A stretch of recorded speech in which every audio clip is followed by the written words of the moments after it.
Betapa tragisnya nasib seorang wanita di Makassar, jasadnya dicor di dalam rumah.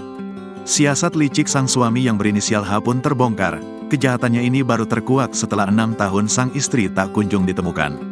Selama 6 tahun, H berhasil membuat isu kepergian istrinya, namun kini kebenaran telah terungkap setelah polisi berhasil mengungkap kasus pembunuhan tersebut. Mayat perempuan yang ditemukan tertimbun di bagian belakang rumah di Jalan Kandea 2, Kecamatan Bontoala, Makassar, adalah korban dari kekejaman suaminya.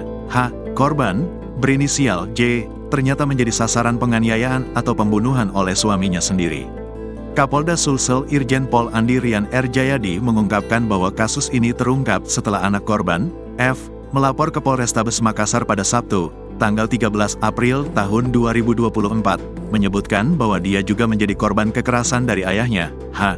Dari interogasi penyidik, akhirnya terungkap bahwa H jugalah yang membunuh istrinya, J, pada tahun 2018 lalu. Pembunuhan tersebut sebelumnya tidak terdeteksi karena H berhasil membangun alibi bahwa istrinya kabur dengan pria lain, ungkap Irjen Pol Andi Rian. Informasi dari F membuat tim Jatanras Polrestabes Makassar bergerak cepat menangkap H, membawa keadilan bagi korban dan keluarganya. Saat ini, pelaku H lanjut Andi Rian telah diamankan oleh personel Satreskrim Polrestabes Makassar. Adapun motif pelaku H tega menghabisi nyawa istrinya lantaran mengaku cemburu korban bertemu dengan mantan pacarnya. Saya curigai ketemu sama mantan pacarnya di lorong 1. Saya tanya tapi dia tidak mau mengaku, kata pelaku saat diamankan, Minggu, tanggal 14 April tahun 2024. Merasa kesal karena istrinya tak mau mengaku, H kemudian memukul korban. Awalnya hanya tangan kosong kemudian berlanjut menggunakan balok kayu di bagian kepala. Pelaku mengaku lupa bulan berapa kejadian penganiayaan dan pembunuhan itu. Saya lupa bulan berapa, kira-kira 2018.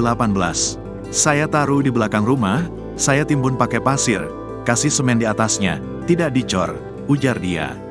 Pelaku menyebut, lokasi mayat istrinya ditimbun berada tanah kosong belakang toilet rumahnya.